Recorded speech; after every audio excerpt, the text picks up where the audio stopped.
Bem-vindos ao nosso Falando Nisso de hoje no canal YouTube, especial recebendo Mauro Lopes, jornalista do site 247, produtor desse programa Paz e Bem. Mauro, que tem uma experiência linda, monástica, e que hoje está com a gente para falar sobre psicanálise e espiritualidade. Legal. Christian, que alegria. Alegria grande a gente estar junto.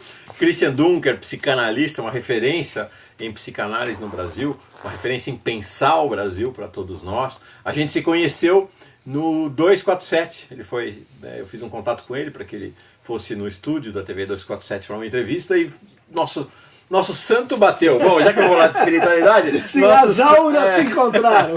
Foi bem legal, a gente começou a construir uma relação muito boa, e desde então a gente vem com esse projeto de uma conversa sobre espiritualidade, psicanálise e espiritualidade. Então hoje estamos aqui, canal Paz e Bem, TV 247 e o canal do Christian no YouTube nesse collab. Isso aí, é o nome técnico. Nessa iniciativa conjunta. Christian, espiritualidade. Então, eu queria começar lembrando desse momento, assim, para mim, muito importante, formativo, que foram os anos 80 no Brasil, onde a gente viveu uma espécie, assim, de revolução da espiritualidade, né? Onde qualquer garoto interessado em ciências humanas tinha que frequentar a revista Planeta, Raul Seixas, Paulo Coelho, Teosofia, Antroposofia, mística, ocultismo medieval, tradições paralelas e marginais de todas as religiões. Porque eu acho que aquele momento era uma forma da gente encontrar, como diz o Caetano Veloso, né, o universal no nosso quintal. O Brasil é um país fechado, periférico, a gente não tinha acesso a livros, os vinis chegavam de quando em quando da Europa, a gente conseguia se sentir assim, pertencendo a uma conversa maior a partir desse contato, foi muito formativo para mim, né? E você, Mauro, como é que você se embrenhou na senda do espiritualismo? Olha, eu sou bem mais velho que ele. Bem mais velho que ele. Hoje não parece tanto, ou não nos parece, eu pareço mais velho que ele, mas não nos parece tanto. Eu tenho 59 anos e o Christian tem 53. Portanto, você está falando de um tempo ali, anos 80, 82, 83, 84, por aí. Essa diferença de 6 anos faz com que o meu ambiente fosse um ambiente bem diferente desse. É um ambiente ali de 75, 76, ainda no auge da ditadura militar. Bruta, né? No auge da ditadura militar. Então, um ambiente bem distinto, bem diferente desse já ambiente de uma relativa abertura, né, para o esoterismo. Não existia ainda essa dimensão do esoterismo.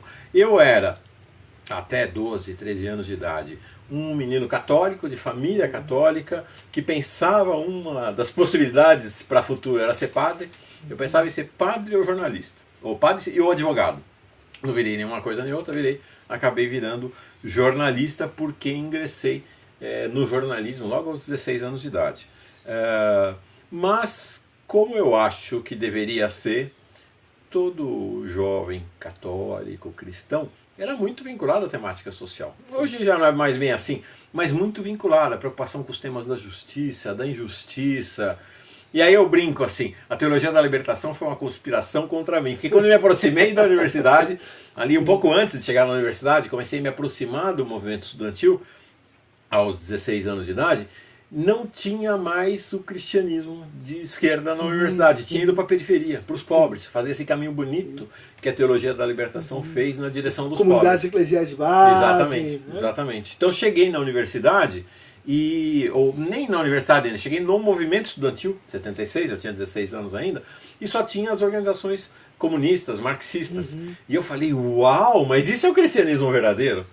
Querem o que a gente falava ou fala de reino de Deus, reino de justiça e paz, é o projeto do socialismo e do comunismo. Né? Olha o marxismo cultural. É isso que é o marxismo cultural.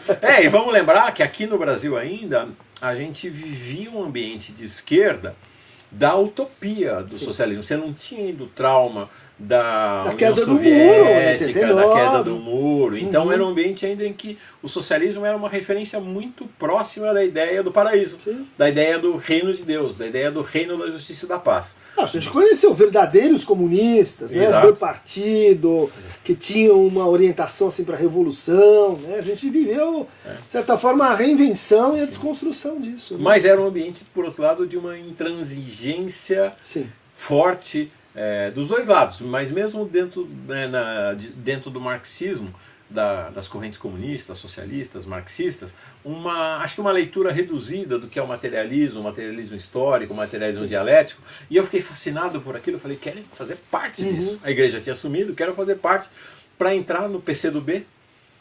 Entrei no PCdoB, depois, alguns anos depois, entrei para o PCB, por partidão. E teve que abjurar? Pois é, isso que foi impressionante. Para entrar no PCdoB, a gente foi para um acampamento. É uma coisa meio tradicional isso, né? Nesses processos de conversão, principalmente de adolescentes, jovens, ir para acampamento para tirar do ambiente do cotidiano. E aí disseram, pode entrar, mas tem que renegar Deus. Foi o grande drama existencial da minha vida até hoje. Engraçado, né? Ter o grande drama existencial aos 16 anos. Esquisito, mas foi. É a época mesmo. Chorei 2 dias no acampamento. Chorei durante 2 dias até que entreguei os pontos e falei, tá bom. Entregue os pontos. Não vou acreditar em Deus. Anos depois eu pensei, nossa, como eu fui idiota. Podia ter falado que não acreditava e continuar acreditando, mas não dá. Porque acho que há uma dimensão, né, algo que a gente conversava aqui antes, né, de ética e verdade, né? Seria impossível falar uma mentira, seria impossível naquele ambiente, bom, acho que ainda hoje né? Dizer que não acreditava e continuar acreditando, viver essa dualidade, para mim seria impossível. Tinha uma dimensão de seriedade no que você falava, no que você escrevia, no que você lia, que de fato, para o bem e para o mal, se alterou. Né? Exatamente. Esse tema da espiritualidade, ele encontrou uma reformulação para mim quando justamente eu li o Foucault. E ele falava da espiritualidade antiga, a espiritualidade dos cínicos, estoicos, dos céticos, das comunidades helênicas aí do século V, a.C. E ele descrevia essa experiência, né, como formas de vida em que você podia falar a verdade. Falar a verdade tanto no sentido de ser franco, quanto falar a verdade no sentido da pesquisa sobre uma certa verdade que, quando dita e partilhada, te transforma o outro, transforma o mundo. Essa dimensão ética que você está falando, né, ela curiosamente vai reaparecer na psicanálise quando o Foucault diz, a psicanálise ela é herdeira dessa tradição da espiritualidade. Né? Ainda que depois viesse a confissão, a pastoral, ainda que você tivesse depois camadas e mais camadas de cristianismo, na origem era institucional, na origem era uma experiência com a palavra, né? Em princípio erat verbum, et verbum erat Deum, e com o outro, com a comunidade, com um percurso de fala e de compartilhamento de vida. Isso estava colocado tanto ali no âmbito do cristianismo, né, nesse ambiente da teologia da libertação, como no âmbito do marxismo, do comunismo, do socialismo. Sim. Né, a ideia de que a verdade é uma experiência. Né? Isso. Se não é vivida como experiência, não é verdade. Né? Você vê que a neutralização disso começa aí no século XVII, com Descartes, com Pascal, em que a partir de então, a verdade ela é inócua do ponto de vista da sua transformação. A verdade ela vai se aproximando da informação, do entendimento explicativo sobre o mundo, que é muito interessante, que deu origem ao iluminismo. Mas ali no século XVII, tanto Pascal, que era jansenista, quanto Descartes, que era jesuíta, inventaram essa nova verdade, essa verdade, vamos dizer assim, pouco transformativa, a partir da dúvida, né? A partir de um outro entendimento do que é a experiência da fé como uma tensão, como um conflito com a razão. Né? Não como muita gente pensa, né? A fé como aquilo que ultrapassa, que está para além, como mera crença em que a gente tem que ajoelhar e obedecer. Né?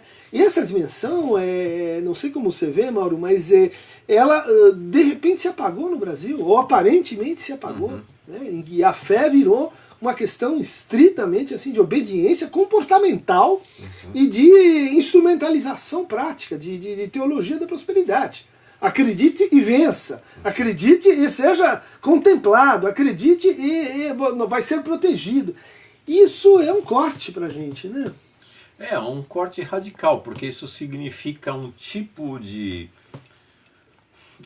Para mim é até difícil usar a palavra espiritualidade para essa dimensão, né? Acho que é uma religiosidade institucional que cai como uma pedra na cabeça das pessoas, sim, que as esmaga, né? Esmaga a ideia da pessoa, né? A ideia original de pessoa, de vida e liberdade. E aqui é curioso, né? Porque eu não sei como é que a psicanálise olha para nós, né? É do mundo da espiritualidade desse ponto de vista. Mas se você olhar para a origem desse caminho de espiritualidade, no meu caso, né? Sou católico, né? Assentado no cristianismo, não existe a possibilidade desse caminho que não dialogue com a liberdade. Sim. E com a liberdade que significa liberdade de pensamento, de crítica, de questionamento. A fé, ao contrário do que as pessoas imaginam, e agora virou uma febre com os fundamentalistas, a fé é o reino da dúvida, não é o reino da certeza. Sim, sim, né? Sim.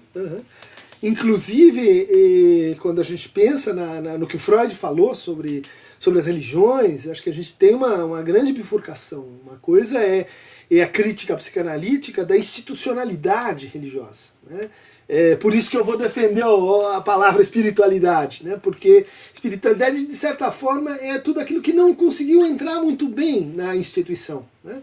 Sejam as místicas do século XII, sejam as tradições até de São Francisco, as tradições heréticas, o agnosticismo, todos aqueles que assim se viam um pouco excluídos de uma vida regrada pela instituição, né? Então o Freud tem uma crítica disso, porque é no fundo uma crítica ao poder, uma crítica à renúncia à nossa emancipação, mas por outro lado o Freud falava na religião como uma espécie de ilusão necessária, né? Ou um discurso que ocupava e cuidava dessa posição subjetiva importante que é a ilusão, né? A gente costuma associar a ilusão com o erro, o engano e a maledicência. Não, a ilusão é também o domínio da fantasia. A ilusão é também a nossa capacidade de imaginar coisas que não estão aí, né?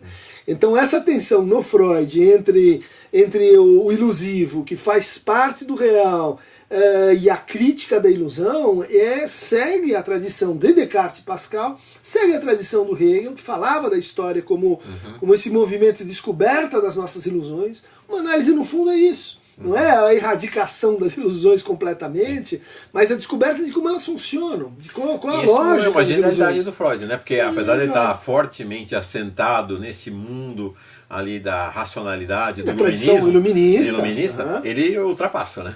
Pois é, Freud, Marx e Nietzsche. Exatamente, o trio... todos ultrapassam. Né? Tanto que é da mesma maneira, né? Há uma leitura reduzida da crítica que o Marx faz à religião. Né? Há uma leitura completamente dessa ideia de que o ópio do povo. O ópio do povo. Quem diz que Marx falou que a religião é o ópio do povo, não leu o resto do parágrafo. Não leu o resto do parágrafo. Que diz exatamente que a religião ela é o ópio do povo, no sentido que o Freud vai dar depois. Que mas faz o povo adormecer, anestesiar, suportar a realidade. Exatamente, mas por outro lado, que a religião tem esse papel importante que é da condição de sobrevivência, porque o cotidiano é muito duro, o cotidiano é dramático. Talvez para eu que fui um jovem de camada média, ou para os ricos, não seja, mas para a imensa maioria da população mundial, né? 90% da população mundial, é um desastre a vida. A vida é muito pesada, é muito dura. É sofrimento. Se não tem ilusão, se não tem esse encontro com a religiosidade, com a espiritualidade vivida, inclusive no âmbito comunitário, não dá para aguentar, cara. Não é insuportável, fundo, né? No fundo é um trabalho de redução de ilusões. Né? De quanto de ilusão você precisa para suportar, né, a vida. A frase do Marx, pensei que você ia complementar, porque tem a ver com a nossa conversa, que é: a religião é o ópio do povo, o espírito de uma época sem espírito. Isso. Ou seja, há o espírito aí, né? Que é o espírito como algo maior do que as práticas institucionais, confessionais, né? Como experiência, vamos dizer assim, de uma comunidade mais alargada. Exatamente. Né?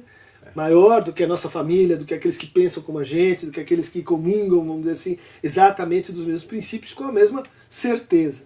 Agora, o Foucault é que Então, vai te levar para psicanálise? Não, Da isso onde? foi bem depois. Ah. Então tive uma ruptura, né? Eu vinha dessa experiência, entrei na faculdade pensando em ser junguiano, né? O Jung é um grande teórico da experiência religiosa, frequentei, li bastante sobre o Jung, mas num dado momento, por motivos, vamos dizer assim, pessoais, né? De sofrimento, procurei alguém para falar, e por azar ou por sorte era um lacaniano. Que fantástico. E daí, bom, as coisas foram se desdobrando, né? Eu gostava muito de pesquisa, de ciência, gostava muito de filosofia. Então, essa experiência ela foi formativa, mas ela ficou meio adormecida até eu reencontrar isso pela via do Foucault e também de outras temáticas que eu percebia, por exemplo, no Lacan. Essa ideia do Lacan tão intrigante de dizer que não é que Deus não existe, como pensam os ateus, né? O verdadeiro ateu vai entender que Deus é inconsciente. Então, como você lê isso, né? A ideia de que na tua relação com o outro, e nem tudo pode ser sabido, tua relação com o outro envolve certa opacidade, mas ao mesmo tempo envolve certa divisão subjetiva, envolve certo distanciamento, né? O exato oposto dessa religiosidade, vamos dizer assim, na baciada, em que Deus intervém para escolher a cor da sua camisa, ou se você vai ganhar no jogo do bicho, ou se você vai ser naquele dia, enfim, ter um bom ou mau encontro do seu time de futebol, né? E aí é muito interessante como você vai ter ao longo dos anos, gente, estamos falando tudo de processos muito recentes, né? Pode ser até um pouco mais longo para a nossa vida pessoal, mas pensar do ponto de vista do pensamento da humanidade, tudo coisa que aconteceu há minutos atrás, há minutos atrás, né? A partir dos anos 70, né? Porque você está falando do Lacan, é isso, anos 70. Né? Morreu em 1981, Pois é. Chegou no Brasil, 85, 84, por aí. Então você vai né? ter, por um lado, uma abertura da psicanálise para a espiritualidade, né? Vai ter uma pessoa importante ali no grupo do Lacan, que é a Françoise Doutor. Sim, ela tem um livro fantástico sobre a questão dos evangelhos, uma leitura psicanalítica dos evangelhos, que ela vai abordar Jesus não a partir de um moralizador ou de um moralista, mas como alguém que dialoga com a temática do desejo. Né? Então é uma leitura bem diferenciada. E por outro lado, do lado de cá, né? Então do lado de cá, os psicanalistas, do lado de cá, né? A formulação teológica, ela começa a descobrir que fala, uau, que formulação que dá para conversar. Então você começa a ter uma geração nova de teólogos que se qualificam como pós-freudianos, né? E que vão olhar para a teologia. Eu até trouxe, tem esse aqui, para você ver esse Carlos Domingues Morano. Olha aqui, gente, esse cara é fantástico, fantástico. Crer depois de Freud. Esse Morano, ele faz parte, então, ele é da escola espanhola, mas tem também a escola francesa. É um grupo de teólogos que vai, inclusive, ele diz assim, tem 2 antes e depois na história da humanidade. Tem antes de Cristo, depois de Cristo, tem antes de Freud e depois de Freud. É um exagero retórico, talvez, mas esta ideia de que com a chegada de Freud, não dá para pensar espiritualidade e religião do mesmo jeito que era antes. Não dá para pensar. Sim. E aí você vai ter uma formulação, que não apenas ele, você vai ter o Andrés Torres Queiruga também na Espanha, você vai ter o Skillebeck, você vai ter o Hans Küng, muito importante. Sim. Aqui no Brasil, o próprio Leonardo Boff, Frei Beto, agora mais recentemente o Faustino Teixeira, o Rubem Alves, né, que vem aí do caminho do protestantismo, o Faustino Teixeira, inclusive aqui da nossa protagonista da comunidade Paz e Bem, o Pedro Lima Vasconcelos, que inclusive é de formação teólogo e hoje psicanalista. Padre Vaz, que traduziu o Padre Vaz, fundamental. Filósofo, né? Filósofo. Então você vai ter um diálogo, é muito legal isso, porque começa a ter uma conversa dialógica entre o terreno da espiritualidade e o terreno da psicanálise, né? Olha, essa conversa, ela, pelo menos no Lacan, ela é muito extensa e muito antiga, né? A gente vê os primeiros seminários, o Lacan tinha rabinos, padres que acompanhavam ele, discutiam, as questões teológicas eram entremeadas na conversa assim, da psicanálise em todos os tinha um irmão seminários. que era monge, né? Ele tinha um irmão, Marc, que era monge, e uhum. monge que ficou recolhido, acho que beneditino, e que o lacanismo chega no Brasil a partir de duas vertentes, uma vertente tropicalista, pop, uma vertente concretista, e uma vertente Luiz Carlos Nogueira, o Jacques Laberge e o Ivan, de Recife, que foram estudar em Louvain e voltaram para o Brasil, e a partir dessa experiência em Louvain com Lacan, saem do seminário e se tornaram assim os fundadores, os pioneiros do pensamento lacaniano no Brasil. Agora, você tem uma experiência com o monastério, com a vida de recolhimento. É verdade, é verdade. Como é que foi isso? Porque quando eu ingresso no Partido Comunista, então eu abandono, né, me torno ateu.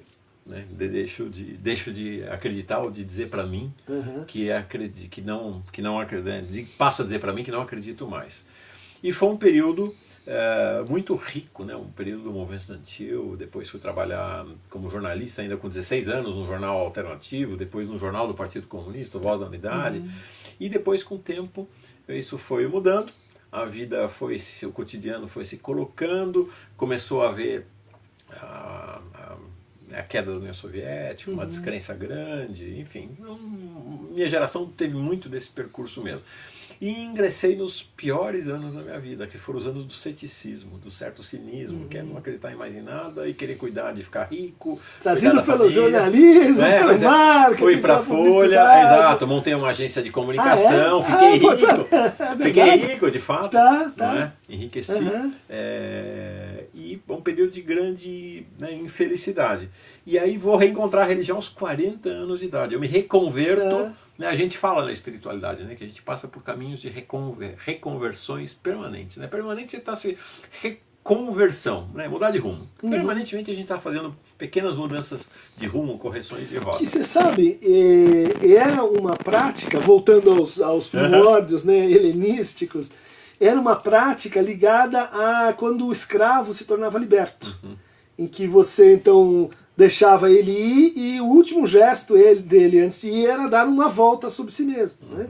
Então isso foi depois apropriado, Santo Agostinho, a ideia da renovação e do início de uma nova era. Né? Mas conta, e aí? Não, e aí, com 40 anos de idade, eu estava numa crise pessoal muito grande e tenho um filho, que é meu filho mais velho, hoje está com 36, o Caetano, e tinha 18, eu tinha 40, ele tinha 18 na época, e a nossa relação estava muito ruim, e eu com essa coisa de querer ganhar dinheiro, de achar, sabe aquela coisa que você acha que você faz sucesso, você acha que você se acha, mas estava muito mal, evidentemente, numa crise muito grande, nossa relação muito ruim, e fomos juntos fazer uma terapia relacional, não foi com um psicanalista, foi com um psicólogo, o Paulo. Até alguns anos atrás eu ainda ligava para ele pelo menos uma vez por ano para agradecer. E aí a gente foi para sessões, passar as 2 primeiras sessões só eu falei. Sintomático. Porque você não faz, você não estuda, porque você não faz isso, porque você não faz aquilo, e pau. Meu problema é ele. E pau. E ele quieto. Né? O Caetano sempre teve essa postura, quieto. Quando foi na terceira sessão, a abertura da sessão, o Paulo virou assim para mim e falou: você já acabou? Eu até me surpreendi, né? Falei: como assim já acabou? Né? Você já acabou? Agora o Caetano fala. Aí o meu filho olhou bem para mim, virou para mim e falou: eu só queria que você me amasse. Meu, foi um negócio assim... Não, eu me emociono até hoje quando conto essa história, porque mudou minha vida. Ele reabriu a dimensão amorosa na minha vida. E aí a nossa relação mudou, nós viramos grandes amigos ao longo do tempo, hoje somos grandes amigos, né? Temos uma vida de muita cumplicidade, muita parceria, né? Ao mesmo tempo ela é uma relação paternal e filial, mas de profunda amizade, e foi naturalmente, né? São João fala em uma das suas cartas, né? é a definição mais curta do que é Deus, que Deus é amor. Então, para mim, foi natural que ao reencontrar o amor, aos poucos eu fosse retomando aquela espiritualidade da juventude, já reconfigurada, é claro, né? Mas entrei numa caminhada, me tornei missionário na Pastoral do Povo da Rua, com o padre Júlio Lancelotti, mas com uma demanda cada vez maior de silêncio, de recolhimento, de ficar quieto. E aí foi aos 51 anos de idade, comecei a frequentar mosteiros, e eu ingressei no mosteiro de São Bento de Vinhedo, fiquei 1 ano e meio lá. E depois mais meio ano no outro mosteiro. Enclausurado, voto de silêncio, isso, meditação, na clausura. 1 ano e meio na clausura, no mosteiro de São Bento de Vinhedo, e depois numa abadia cisterciense em Itatinga, perto de Botucatu, menorzinho ainda. E com 53 anos? 51. De 51 a 53. Aos 53 você viveu essa aventura. Como é que pode ser? Acho que foi uma grande aventura. Foi muito especial. Eu acabei saindo por uma série de razões, desde as dificuldades. A vida monástica está numa crise brutal, brutal no mundo inteiro. Os mosteiros estão fechando, estão acabando. De fato, passa por uma crise muito grande. É só aqui e ali que ainda tem alguma coisa com mais vigor. Mas, lá no início da experiência da vida monástica, a gente estuda isso, né? Um dos temas de estudo nos mosteiros é exatamente estudar a vida monástica, que vai começar, na verdade, na Índia. Bem antes de Cristo. Começa na Índia, bem antes de Cristo. E o originário da experiência monástica são os hindus, que depois de adultos, com os filhos criados, com a vida resolvida, aí passam para a vida monástica. Sim, vão para Varanasi. Exatamente. É muito interessante, né, essa ideia. A ideia de que, não, primeiro vou cuidar aqui da vida. A vida está resolvida, os filhos estão criados, a família estabelecida e tal, agora eu vou então para a minha jornada. Eu dizia isso, que a individuação começa aos 42 anos. Isso aí. Antes de 42, se vire aí com vai se divertir, né? Vai se divertir, né? É isso aí. Foi exatamente esse período que aconteceu comigo. E aí, eu entro para o mosteiro, então vocês imaginam, né? Na época já era um empresário de comunicação, o tempo inteiro linkado, então durante quase 2 anos, sem internet, sem jornal, sem TV, sem nada. 2 anos deslinkados, numa vida de oração. A vida nos mosteiros é organizada por São Bento, então tem 7 momentos no dia que a comunidade se reúne na capela para rezar e cantar, né? Na verdade, exceto na primeira oração da madrugada, que se chama Ofício das Leituras, que é rezada, o resto é tudo cantado, que é o canto gregoriano. Tive aula de canto, aprendi um pouquinho a ler uma pauta musical, a cantar. Então você reza, você trabalha e você estuda. Então esse é o tripé. O Mauro estava me contando de como no início você recitava os 150 salmos de forma dialogal em um dia. Sim. Depois foi para uma semana. A regra de São Bento fala isso. São Bento vai dizer na regra: nós não somos como os nossos antepassados. A regra de São Bento ele escreve nos anos, deixa eu lembrar, 600, se não estou enganado. Nossos antepassados rezavam, porque a vida de oração ela é estruturada sobre esse livro dos Salmos. O Saltério são 150 salmos dentro de um mosteiro. Então o São Bento falava, não, nossos antepassados, que eram muito melhores do que a gente, porque a gente ficou tudo preguiçoso, rezavam 150 salmos em um dia os 150 salmos, loucura, né? E aí ele vai estabelecer uma semana. Hoje você tem ciclos de uma semana e ciclos de 15 dias. Então, ao longo de uma semana, você passa pelos 150 salmos nesses 7 momentos de oração. Que é como um jogral, né? E um jogral. São sempre 2 coros, um diante do outro. E é um jogral, um diálogo, né? Um lado canta um versículo, o outro lado responde cantando o outro versículo. Então é muito bonito. Muito interessante. Eu estava lembrando que eu tive lá nos mosteiros em Meteora, no norte da Grécia, onde tem rastros do cristianismo primitivo.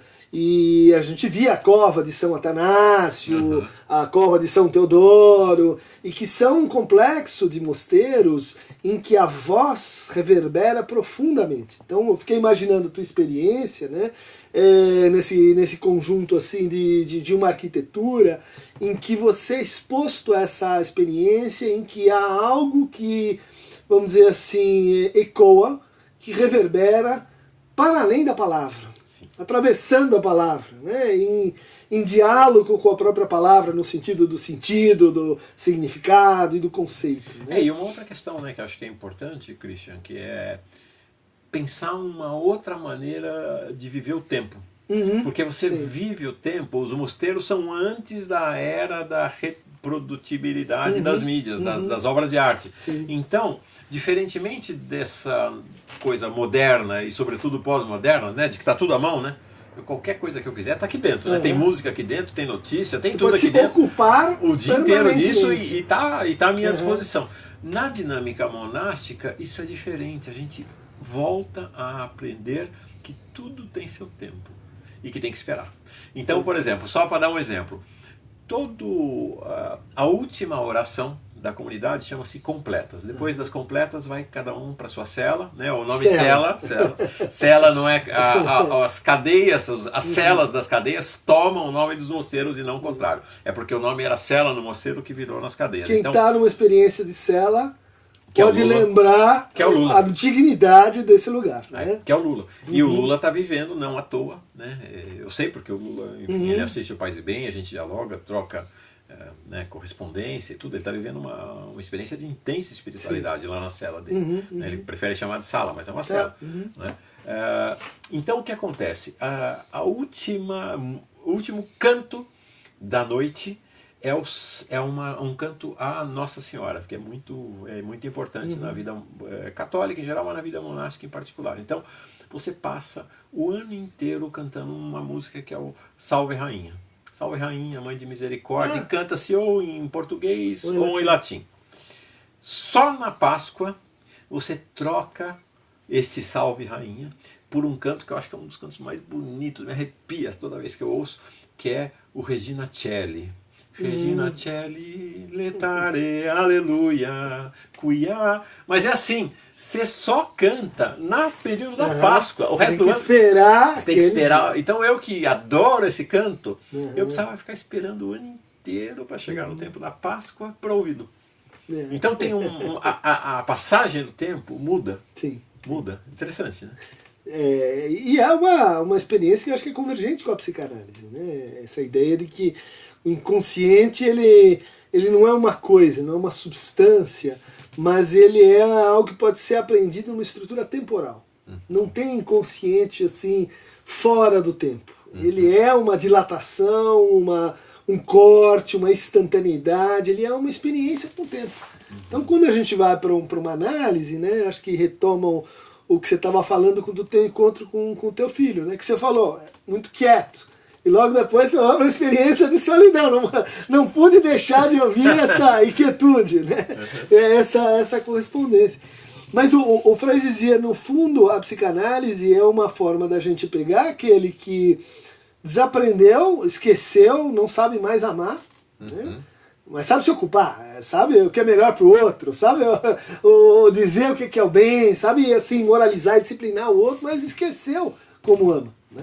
É a definição mais simples e eu acho mais interessante do que é o neurótico. É um desamorado, é um cara que está na ignorância do que é amar ou que ama de forma, vamos dizer assim, patológica, que ama de forma masoquista, que ama se agredindo, que ama se humilhando, que ama se desrespeitando, né? E que talvez está na base da crítica do Freud ao mandamento, ame ao outro como a si mesmo. Como é que você ama a si mesmo? Se você tem uma relação, vamos dizer assim, de autodestruição, melhor não amar o outro como a si mesmo. Melhor reinventar a possibilidade de se amar e de amar o outro, principalmente. Então, o Freud dizia, a psicanálise é uma cura pelo amor. E o que ela visa é justamente habilitar que as pessoas voltem a amar essa que parece ter sido a tua experiência monástica. Sim. Também. Né? Que nesse sentido você tem uma convergência, mais uma convergência, né? Mais uma convergência, que é a ideia de que a psicanálise, eu fiz psicanálise, né? Foi uma experiência fantástica também. E estudou depois? Estudei, né? Estudei psicanálise, fiz psicanálise e estudei psicanálise, né? Fiz o curso de psicanálise também. Esta convergência, que para mim é muito clara, é o que você falou, né? A psicanálise está sentada neste chão, cura pelo amor. O verdadeiro cristianismo, a mensagem original de Cristo, cura pelo amor. Sim. Não tem conversa. Né? Então, Mas aí, assim, como um contraponto, né? O amor é uma experiência histórica, o amor é uma experiência que a gente transmite, a gente aprende, a gente passa, a gente cria, no sentido de fazer amor, né? Ou ele não acontece. Mas para a psicanálise, o amor é principalmente conflito. Né? Eu diria que, te perguntaria se isso vale também para a tradição da espiritualidade, mas principalmente conflito se a gente pegar a figura histórica de Jesus. Né? Quem que era o Jesus? Era o rei dos zelotas que queriam lutar contra os romanos e se tornar assim, não mais uma colônia? Era o príncipe dos saduceus, a linhagem de reis e juízes que fazia a lei? Era o grande intérprete da Bíblia, da Torá, ou seja, um expoente dos fariseus, ou era um essênio que tinha se retirado como os monges da vida comum para ter uma experiência de contemplação? Né? Quer dizer, você tem conflito. Na própria figura histórica você tem conflito. Então, acho que o que está acontecendo no Brasil hoje, não sei se você concorda, é um verdadeiro sequestro de Jesus.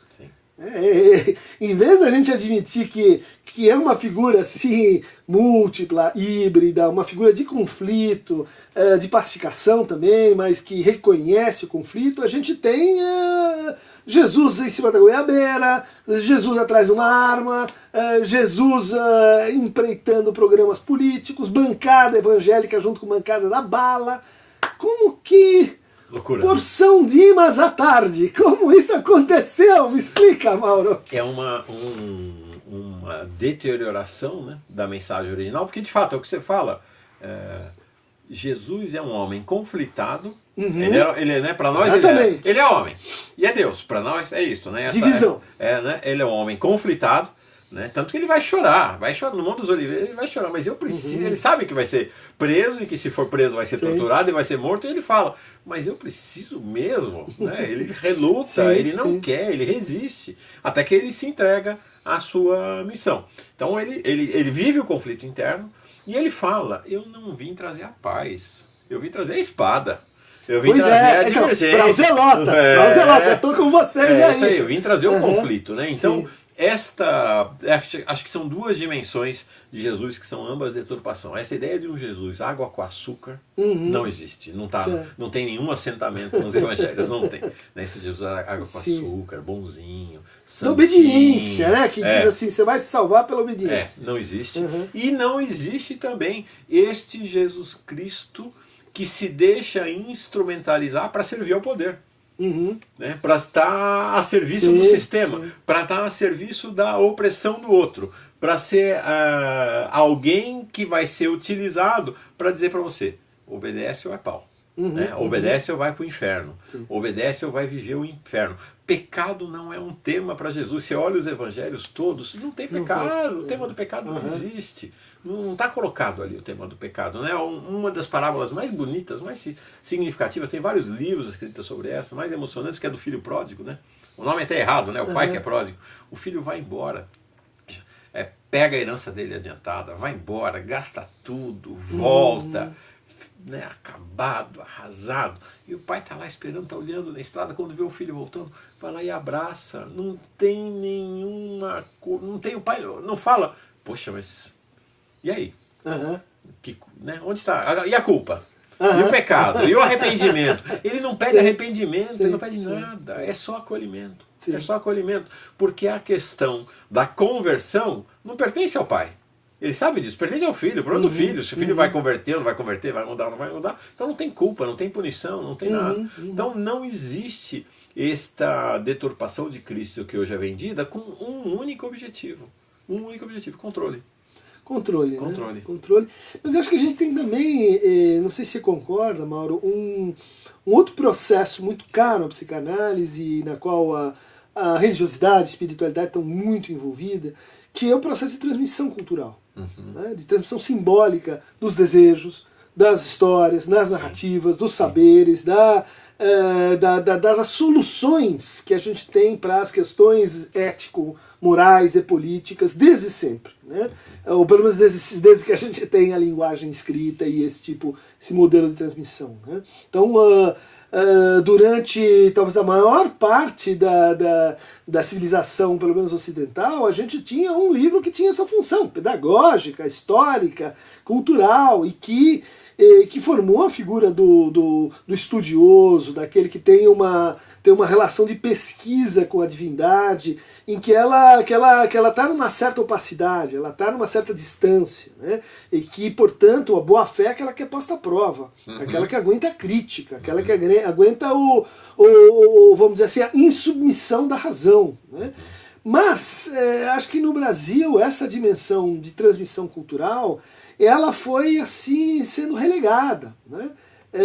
Foi sendo relegada porque, bom, o saber se tornou mais laico, a educação se tornou, vamos dizer assim, um empreendimento mais autônomo, mais inclusivo no Brasil, e que, de certa forma, se separou do horizonte ético-político, né? Então, a hora que você tem essa divisão, você abre um espaço para alguém chegar e dizer assim, não, em primeiro lugar, educação está tudo errado, vamos pôr Vélez, vamos pôr chocolate vai entrar, vamos pôr, vamos dizer assim, a ignorância no poder, a barbárie no poder, e substituir isso por um outro discurso que eu não consigo ver como um discurso propriamente religioso. Não, né? não tem nada a ver. É uma usurpação. Mas a gente isso. pensar que durante um período da história da humanidade o conhecimento sistematizado estava onde? Dentro dos mosteiros. Isso. Eram os copistas. os copistas. Eram eles que sustentavam a sistematização do conhecimento. E quem é que vai fundar as universidades no Ocidente? A igreja. Sim. E aí o que a gente tem hoje nessa deterioração de cristianismo, nesse subcristianismo, nesse atentado à ideia original do cristianismo, a gente vai ter, por um lado, o combate ao conhecimento, porque é fundamental para você exercitar o controle e manter o outro na ignorância. Então não dá para conhecer. Né? O combate, a guerra à universidade, guerra ao ensino, especialmente o ensino público, porque é no ensino público que os pobres vão poder construir essa autonomia. Exatamente. E você vai ter, por outro lado, o quê? A guerra ao corpo. Né? Então você tem Vélez, Weintraub e Damares do outro lado. Então é esse duo, né? Sim. Guerra ao conhecimento e guerra ao corpo, né? Sim. Que é para controlar a cabeça e controlar o corpo. Né? Que é uma religião neoliberal. Neoliberal. É uma religião do faça você mesmo, no sentido do religião de resultado. Né? Então isso a gente vê na clínica, uma coisa que devia ser francamente assim proibida. É claro que a gente não tem nem poder nem prerrogativa para isso, mas é uma coisa patológica. Aquela pessoa que sofre e que escuta daquele que ela confia, que é o seu pastor, que é o seu líder de comunidade, ela sofre e escuta, olha, isso de ruim que está te acontecendo é falta de fé. Isso, o estupro que você está sofrendo em casa, olha, é falta de fé. A miséria que você está sofrendo é porque você ainda não doou, você não se engajou, você não praticou a sua fé no sentido mais assim objetivo e punitivo que pode haver. Né? Então o que você está produzindo aí? Né? Um depressivo, você afunda ele numa depressão ainda maior. Né? Você sutura o sofrimento com ideais que precisam ser continuamente realimentados. Onde é que isso vai dar? Em inimigos. Você vai produzir inimigos que vão ser necessários para explicar por que a sua fé ainda não foi suficiente para te levar ao reino da glória, que é o reino do consumo, que é o reino enfim, do acesso aos bens. O diabo é super necessário. É imprescindível. Sim, o diabo, sim. Né? E aí você vai com o diabo, a figura do diabo é uma figura fantástica, porque ela te permite exteriorizar o mal. Então você não precisa se olhar, Sim. Né? Você não precisa viver o conflito. O mal está fora. O mal está fora. E aí você vai colocando o mal naqueles que você enxerga como seu inimigo. Né? São as pessoas de mau caráter, são as pessoas que no fundo elas estão a mais no mundo. Né? Essa enunciação. É gente sobrante. É gente sobrante, é subgente, é gente que é matável, é gente que é homo sacer, que isso é o exato, não sei se você pensa assim também, mas é o exato contrário da ideia da comunidade em expansão. Sim. Né? Que originou essa ideia do universal, né? Uma comunidade que conseguisse aprender a todos nós. E que é um caminho. Né? O mais contemporâneo caminho da espiritualidade hoje, inclusive um dos principais formuladores desse caminho no Brasil. Não é à toa que é um dos homens mais perseguidos pelos fundamentalistas pela direita, que é o Leonardo Boff, e que ele fala claramente, hoje não dá mais para pensar em religião, tem que pensar em espiritualidade, para além dos limites da religiosidade institucional, e pensar para além dos limites das religiões institucionais, você tem que pensar também para além do limite do ser humano, para pensar a dimensão cósmica, a dimensão universal, a dimensão de que todos são seres de direito. Os homens, as mulheres, os animais, as plantas, o ar. E que nós estamos onde? Na Mãe Terra. Na Mãe Terra. Né? Esse planeta, esse assentamento comum de todo mundo, independentemente do que pensa, independentemente da fé que professa. A gente tem condição de uma convergência. Pode até ser ateu, até eu falo para os meus amigos ateus e ateias. Essa está sendo uma experiência curiosa no Paz e Bem. No Paz e Bem. É uma experiência curiosa, porque a gente tem de tudo. De fato, tem de tudo no Paz e Bem. A gente tem gente do espiritismo, do catolicismo, protestantes, evangélicos, tem hinduístas, tem muito budista no Paz e Bem. E tem, incrível, muito ateu, até agnóstico e agnóstica. Sim. Que falam, olha, mas espiritualidade é isso? Eu falo, espiritualidade é isso. Será que espiritualidade não é essa coisa que está aí espalhada aí? Espiritualidade é isso. Espiritualidade é a capacidade de você se emocionar quando escuta uma poesia. Porque você saiu do imanente. Você foi de alguma maneira para uma transcendência que é uau. Não tem nada menos material do que uma poesia. Né? Então, e não tem nada mais universal que uma poesia. Exatamente. Né? A gente fala em universal, às vezes o pessoal critica, diz, não, mas o universal dos direitos humanos não é aplicado a todos, é histórico, é datável, ele é formal, ele não é, ele serve para produzir, reproduzir uma determinada imagem de homem, branco, heterossexual, sexual, etc. Eu acho que tem uma discussão ali para a questão da espiritualidade, que é que tipo de universal a gente quer. Isso. Aquele universal que já está dado lá na origem, que é o universal de onde você veio, ou que está completo e que já foi, e que sua única alternativa é tentar voltar para lá, ou universal por vir. Universal, como dizia o Lacan, que compreende no nosso momento um existencial que o nega. Né? Que a forma de pensar universal não é pela completude, mas é pela negação. É pelo que ainda falta para que ele se realize. Esse infinito que ainda falta para que ele se realize é uma dos nomes possíveis para o desejo. Né? Então a tradição da enunciação da verdade, do desejo, não a verdade das estrelas, do sol e da terra, a verdade das coisas, a verdade do desejo, ela tem que ver com esta reflexão sobre o universal e sobre tua relação com o outro e sobre a palavra, sobre os limites da palavra. Isso, na verdade, está na base original do projeto original de praticamente todas as religiões. Não da sua institucionalização. Mas se você pensar, eu entendo pouquíssimas outras religiões, mas se você pensar o cristianismo, a ideia do reino de Deus, do reino da justiça e da paz, é esse universal que está por vir. É esse universal não concretizado, não realizado. É o desejo. É o reino do desejo, né? É o caminho do desejo. E a história dos desejos desejados. Exatamente. Que te permitiram nesse momento dizer e imaginar e se iludir, por que não? E criar ilusões produtivas, construtivas, né? Em relação a esse porvir. Né?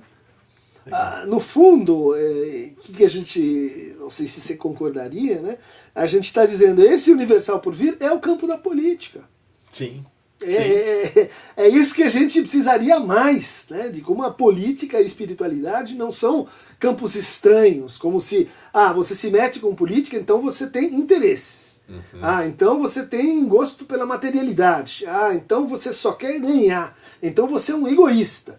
Que como a gente conseguiu imputar aquele que se coloca na política como alguém que é fundamentalmente assim sujo. É alguém que é do demônio, é do mal, ou então é alguém nosso. Alguém que vai purificar isso, que vai, enfim, levar aquela mensagem original para acabar com os outros que pensam diferente. Né? Então, você me diz que tipo de espiritualidade que você tem, eu te digo que tipo de política você pratica. Exatamente. Né? Se a gente for olhar, na nossa trajetória relativamente recente no país, e acho que de certa maneira a gente foi perdendo, e eu tenho até uma tese do porquê que a gente foi perdendo.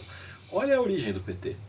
A origem do PT é a convergência de 3 grandes vertentes. E é maravilhosa essa origem do PT. Eu não sou do PT, nunca fui filiado ao PT, mas é Eu muito... também não, acredite se quiser. É muito bonito, porque você tem o sindicalismo, portanto, o mundo do trabalho. Sim. Você tem os intelectuais, você tem o mundo do conhecimento da universidade, né? O mundo da universidade, né? O mundo do conhecimento, porque o mundo do trabalho tem conhecimento também. E você tem as comunidades de base da teologia da libertação. Então você tem essa tríplice convergência, né? Da espiritualidade, da universidade e do mundo do trabalho. Está lá na origem do PT, maravilhoso. E que acabou se perdendo. Mas sabe o que acabou se perdendo? Eu acho que é normal, acho que a gente tem que tomar certo cuidado também com essa coisa de ficar se autoflagelando. 13 anos no poder, sabe o que acontece? Você vai engordando, você vai encostando. A gente é assim, as pessoas são assim. E a história não é assim, não é uma marcha de progressos e vitórias. A história vai e volta. Os retrocessos eles deviam ser contados como parte do jogo. Né? Evidentemente que esse período de agora é um período que permitiu. Porque, gente, a história não acabou. Não acabou, eu garanto para vocês que a história não acabou. Lá na ditadura, em 68, 69, 70, 73, havia também esse desespero de hoje, que acabou, não tem mais. E não acabou. Tanto que o slogan vitorioso era esperança. Esperança venceu o medo. Esse enunciado, ele tinha um endereço para a desesperança dos anos anteriores. E aí o que a gente vai ver é que a experiência de 61, 62, 63 foi superada em muito pela experiência que veio se fazer depois com o PT, a partir dos governos do PT. Foi muito melhor, não tem diferença. Então, eu tenho essa ideia, esta esperança de que virá um novo tempo e que nesse novo tempo este caminho de reencontro da espiritualidade, da política, da universidade, da psicanálise, vai gerar um tempo melhor, vai gerar uma nova experiência com muito mais densidade, com muito mais possibilidades. Acho que vai ser bom. Acho que sim, inclusive, eu acho que é muito favorável a rapidez com que as coisas têm se revelado. Sim. Né? Quer dizer, até me surpreende que, vamos dizer assim, essa face mais incivilizada, ignorante, né, irracional, vamos dizer assim, de ataque ao saber, às universidades, às bolsas de pesquisa, à arte, aos museus, né, quer dizer, e uma coisa assim que é ordenada, que é esse ataque, ele mostra bem quais são os lugares. Né? E a forma como isso está, vamos dizer assim, se mostrando uma confusão e um golpe, no sentido de você foi enganado, gente. A maior parte das pessoas que votaram nisso, não votaram nisso. A maior parte das pessoas que votaram nisso achavam, e aí a gente volta para a ética da palavra, da ética da consequência com o que se diz, a maior parte das pessoas achavam que ele não vai fazer o que ele está falando, que isso tudo é discurso de campanha, que ele não pensa assim, que essa história das armas não é desse jeito. Ou seja, a gente se acostumou com uma atitude de ingênua, que é falta de fé, é falta de desconfiança. Como escuta, você não derrota o inimigo achando que, olha, assim, propaganda é propaganda enganosa. Não é assim que a gente inverte as coisas. Né? E acho também, né, imagino que você viva isso na tua prática, né, no consultório. Acho que também a gente tem que ter um certo respeito pelos fundamentalistas. Vamos olhar com uma certa diferenciação, distinção. Você tem uma massa de milhões de pessoas, em especial mulheres, com uma vida muito sofrida, muito abandonada, com muita sem proteção violência, do Estado, com muita insegurança, e que encontram no regramento, no ordenamento, um caminho de se segurar, de se sustentar. Então, são pessoas sinceramente fundamentalistas. Isto é uma coisa. Outra coisa é o Bolsonaro, é o Malafaia, que é a picaretagem que opera em cima sobre esse universo do fundamentalismo. Então, acho que com essa massa de milhões e milhões de pessoas de fundamentalismo, tem conversa. Não é uma conversa fácil. Não é uma conversa que vai reduzir, né? Mas tem conversa, porque são pessoas que estão nesse caminho com alguma honestidade de propósito. Então, de alguma maneira, apesar de uma certa impermeabilidade agora, tem permeabilidade a essa ideia da verdade como experiência. Sim. Né? Então, acho que tem conversa para fazer. A gente devia voltar a uma certa humildade, né, com os nossos próprios enganos, com as nossas próprias incoerências, com assim, a facilidade como se a gente deixa entrar nas conversas mais miúdas e mais assim, desencaminhantes, como algo que nos afeta a todos. Né? Eu acho que uma das polarizações que precisa ser suspensa é essa de achar que o outro é o irracional, você não, você está vendo uma coisa que os outros não estão vendo, que você está assim lá do alto do morro olhando para o mundo dizendo, olha só que destruição horrível, né? Há uma coisa mais dialogal, vamos dizer assim, entre o nascimento desse fundamentalismo e uma certa atitude de desdém cultural das nossas elites e do programa, inclusive, compreensível, mas que colocou as pessoas dentro de escolas, colocou as pessoas dentro de universidades, mas o que faltou foi mais marxismo cultural. Foi. O que faltou foi mais filosofia. O que faltou foi mais tempo em sala de aula. E que de certa forma não dava para fazer tudo ao mesmo tempo, mas se faltou, você vai ter um preço. Vai ter um preço. Se faltou formação em filosofia, vai ter um preço. Se faltou formação em história, hoje você embarca em qualquer conto do vigário do tipo nazismo é de esquerda, é porque faltou. E daí não adianta você dizer, não, mas para mim não faltou e para o outro faltou. Aí você foi responsável por isso também. Né? Estamos chegando no final. Eu estou muito feliz, muito alegre, até emocionado, porque, enfim, você está assistindo esse programa ou pelo canal do Christian no YouTube, ou pela TV 247, ou pelo canal Paz e Bem. Então acho que é uma convergência bonita, amistosa, amorosa, que acontece. E eu queria terminar do meu lado e aí devolvo o Christian para fazer o nosso encerramento, para falar que acho que esse é um espaço comum da política, da psicanálise e da fé, que é o espaço da incerteza. Nosso terreno, o terreno da fé, ao contrário do que as pessoas imaginam, é o terreno da incerteza. O terreno da psicanálise é também o terreno da incerteza. Sim. E o terreno da política também é o terreno da incerteza. Vou terminar com uma historinha. Contei já para o Christian, de alguém que nos reúne aqui, que é o Martin Buber, um filósofo fundamental ali. Para muitas escolas de psicoterapia, do dialogismo. Né?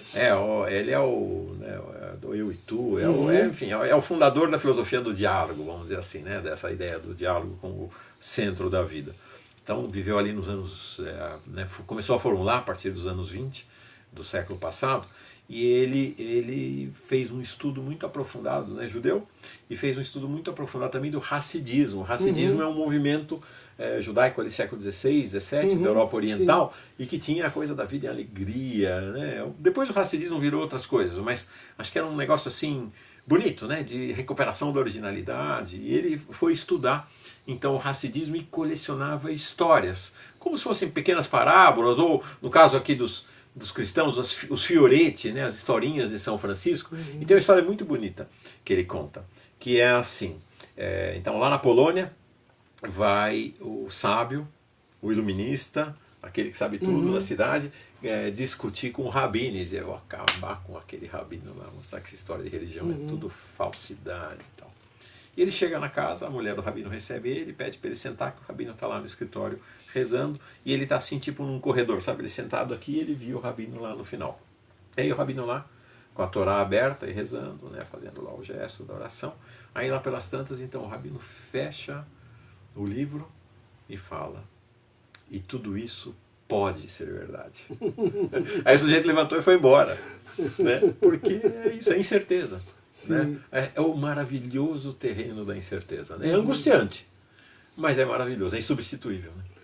Querida, eu vou, então, para quem quiser receber mais fragmentos teológicos, apofáticos, espiritualistas, espiritistas, umbandistas, ecumênicos, transcendentalistas, clique aqui no Aqueronta Movebo, no nosso canal YouTube. Mas para fazer esse encerramento eu queria lembrar, e já que você levantou essa história racídica, um dito judaico que me parece muito interessante para o nosso momento, um dito que talvez Freud endossaria, que é muito simples, algumas pessoas tatuam, né? Que é: isso também passará. Isso também passará. Né? É uma mensagem que você pode ler, né? Para a riqueza, para a pobreza, para o seu corpo, isso também passará. Para as suas palavras, isso também passará com suas palavras. Para o mal, para o bem. Para o tempo da desgraça. Para o tempo da desgraça, mas também para o tempo da fartura, da graça. Né? Isso também passará. Acho que a tradição da espiritualidade tem que ver com uma certa humildade e incerteza diante do mundo e da vida. E isso também passará. Puxa, cara, gosto de você. Paz e bem, gente. YouTube para sempre, forever. Paz e bem, gente.